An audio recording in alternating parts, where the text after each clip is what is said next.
want to share with you, especially the young people in the audience. You don't have something called free time, guys. You don't. You are constantly working to make his society better, to do something good for people. You don't have free time. You don't have time to play video games for 8 hours. You don't have time for Grand Theft Auto. You don't have time for Modern Warfare. You don't have time. You don't have time for the new movie that's coming out. You don't have time for Superman. You don't have time. You have time to do more important things. Hold yourself to a higher standard. Not just because the elders are telling you, because the sheikh is telling you, because somebody else is telling you. Because your own conscience should tell you. It should tell you that you have to be active people. You have to be an inspiration to them. So you have to make sure that you become a person of concern for those around you, your friends. Don't just complain about your friends. Man, my friends, all they do is watch movies, this, that. Have you ever advised them? Have you ever given them something more positive to do instead?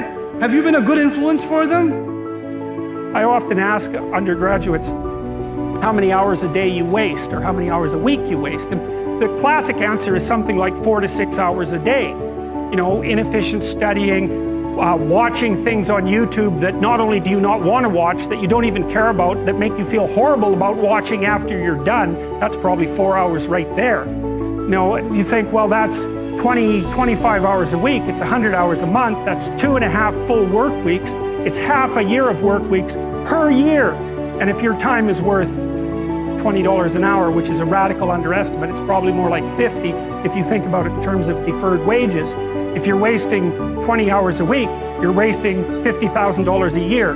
And you are doing that right now. And it's because you're young, wasting $50,000 a year is a way bigger catastrophe than it would be for me to waste it, because I'm not going to last nearly as long.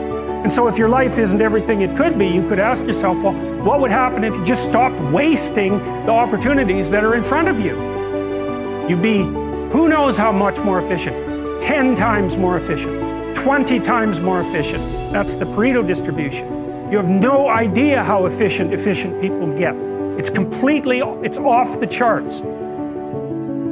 I wish I had not waited 14 years. Somebody said if you want to lose something, lose money. You can get that back. 8 out of 10 millionaires have been financially bankrupt. Walt Disney filed bankruptcy 7 times and had 2 nervous breakdowns. But don't lose time. There were 14 years I sat on the sideline. 14 years I said, I don't have an investor in me like Tony Robbins. 14 years that said, I don't have an MBA or a PhD, and I can't compete with these guys. I have the complexion of rejection. 14 years I silenced myself. Wow. And so I regret that, because there are some people that maybe if they'd heard my voice, they would not have turned to drugs. If they'd heard my voice, their lives would have taken a different direction. And I can't get those 14 years back. That haunts me, and I think that drives me when I speak with such energy. I'm trying to make up for that time, but I can't.